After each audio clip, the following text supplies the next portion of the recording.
여러분 안녕하십니까? 원창국 목사 이충근 목사입니다. 비장한 각오로 미리 전제를 깔고 갑니다. 오늘 우리가 얘기할 것은 철저히 우리들의 주관적인 생각이라는 거, 종교적인 어떤 성서적인 의중이 담겨서 이야기하는 것은 아닙니다. 허나 제게 이런 상담을 하는 사람이 생겨진다면 이렇게 말하고 싶습니다 라고 하는 생각으로 한번 이야기를 꺼내보고 싶은데요. 좀 너무 진지했나요? 자, 요즘 혹시 비혼주의라는 말이 좀 떠오르고 있는데요. 비혼주의, 말 그대로 혼인에 대해서 반대하는, 내지는 본인은 혼인하지 않겠다, 결혼하지 않겠다라는 의지를 갖고 있는 생각 또는 그러한 사람을 일컫는 말이기도 합니다. 자, 그렇다면 비혼주의가 교회에 어떤 영향력을 끼친다기보다는 비혼주의에 대해서 교회가 어떻게 생각할까에 대해서 좀 이야기를 나눠보면 좋겠습니다. 이거는 교회라는 단체가 그걸 바라본다기보단 우리 주관적인 생각으로 비혼주의가 어떻다라는 걸 좀 이야기해보고 싶은 거예요. 교회 안에도 비혼에 대해서 옹호하는 성경적인 근거를 가진 어떤 주장들이 많이 있고요. 비혼은 성서적이 아니다라고 그렇게 주장하는 성서적인 근거를 가지고 말하는 주장들도 많이 있어요. 그러니까 이건 지금 현재 논란 중인 거라고 보여집니다. 물론 개인적으로는 이미 결혼을 했고 또 결혼에 대해서 부정적인 생각을 가지고 있지는 않아요. 그래서 결혼을 했는지도 모르겠지만 결혼에 대해서 좀 부정적인 생각을 가지고 있는 분들도 많이 있기도 하고 결혼 제도 자체를 부정하기도 하고 그러기도 하니까 비혼에 대해서 교회 안에서 좀 생각해 볼 필요는 분명히 있다고 보여집니다. 이를테면 결혼이라는 제도 자체가 남녀 차별을 의미하는 말은 아니겠지만 여자가 남자에 비해서 손해를 많이 본다라는 그런 의식이 굉장히 있어 보입니다. 여성의 입장에서 결혼을 반대하는 경향이 남자가 반대하는 경향보다는 많은 것 같아요. 이를테면 저희는 이제 목회자잖아요. 성직자라는 이 직업을 갖고 있는 상황에서 저희와 함께 살고 있는 사람, 그러니까 사모님들을 보면 사모들은 결혼을 하면 손해일까? 이런 얘기들을 그래서 좀 이렇게 간간히 들었던 적은 있거든요. 왜냐하면 아무래도 이제 개척교회 목사들에 대한 어떤 어려움과 환란 속에서 이 어려움을 딛고 꿋꿋하게 버티며 살아가는 이 사모들은 굉장히 큰 어려운 생활의 어려움들을 경험할 거예요. 그런데 그런 의미에서 볼 때는 여자분들은 남자에 비하면 결혼이란 제도 자체가 얽매임이 더 많다라고 말을 할 수도 있을 수는 있겠죠. 그러니까 희생하는 것이 많다라고 본다면. 근데 결혼 자체가 비성서적이다라고 말하기도 굉장히 한정 짓기는 어려워요. 근데 어쨌든 결혼이라는 것 자체가 저는 성서적으로 이게 답이다라고 말한다기보다는 제가 읽기에는 이렇다라고 말하고 싶은 건 아담에게 하와가 있는 존재가 아닐까 생각이 듭니다. 사실 제도라고 하는 말 자체는 인간 문화적인 표현이거든요. 그러니까 사람이 사는 이야기 속에서 구체화되고 정착이 되었던 것들을 제도화됐다라고 말할 수 있다면 어쩌면 최초의 인간인 아담과 하와가 사실 하나님이 보실 때 아담이 너무 외로워 보여서 더불어 함께 살기를 원한다 하여 하와를 만들어 주신 것처럼 사실 하나는 외롭고 둘이어서 서로 함께 살아가는 것이 보기에도 좋더라 라고 하셨던 것처럼 결혼은 그런 의미에서 볼 때 서로 보완하는 그런 관계여야 되지 않겠나 하는 생각이 듭니다.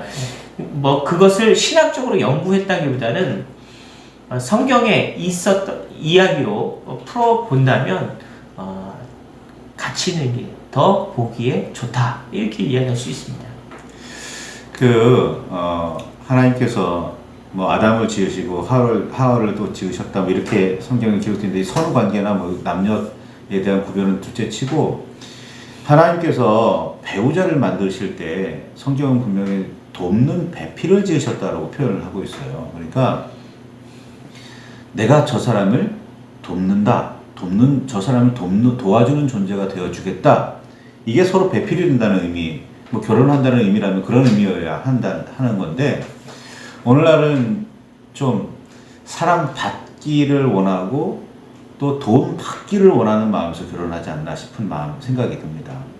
내가 저 사람을 도와야지, 내가 저 사람을 사랑해줘야지가 아니라 내가 사랑받아야지, 내가 도움을 받아야지, 그런 생각을 가지고 결혼을 하는 것 아닌가. 그러다 보니 내가 더 희생하는 것 같고, 내가 더 피해보는 것 같고, 내가 더 힘든 것 같고, 이런 생각을 하게 되는 게 아닐까. 뭐 문화적으로는 가부장적인 세상이 아직도 가부장적인 그런 개념이 많이 있으니까 여성들이 이래저래 좀 힘든 부분이 많이 있겠지요. 근데 서로가 서로에게 희생하고, 서로가 서로를 사랑하고, 서로가 서로를 돕고 하는 관계가 결혼이어야지, 만약에 그런 건강한 결혼 관계가 이어지지 않는다면, 그렇죠, 결혼에 대해서 부정적으로 생각할 수밖에요. 결혼에는 제도가 필요 없는, 쓸데없는 문화적인 강요다라고 말할 수밖에요. 사실 세상은 홀로 살 수 없잖아요. 네, 우리는 사회적 공동체에 이 제도 안에서 살아가야 되는 인물입니다. 그래서 뭐 우리가 산 속에서 혼자 살 수 있겠어요? 그렇게 살 수가 없기 때문에 우리가 더불어 사는 사회라는 곳을 만들어가며 사는 존재입니다. 그럼에도 불구하고 더 밀접한 관계를 맺고 사는 사람이 있다면 그것이 바로 배우자, 즉 부부의 관계를 맺게 되는 혼인의 제도 안에 있는 사람이어야 되겠죠. 그런 의미에서 볼 때 우리가 더불어 함께 돕는 배필이 되어야 하는 것은 당연한 이치라고 보여집니다. 그러니 세상 사람들이 혹시 말하는 내가 사랑을 더 많이 하는 사람보다 내가 더 사랑받는 사람과 결혼해야 뭐 편하다, 뭐 이런 얘기를 하거든요, 결혼할 때.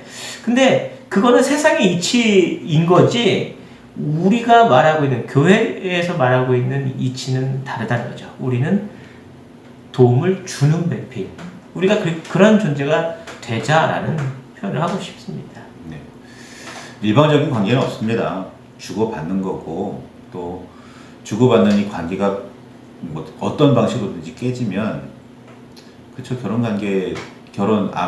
관계는 깨지기 마련이에요. 요즘에 아무리 뭐 목사님이 주례하고 뭐 교회 안에서 결혼을 해도 이혼할 사람들은 다 하더라고요. 자기 욕심만 차리다 보면 문제가 생기는 것 같아요. 네.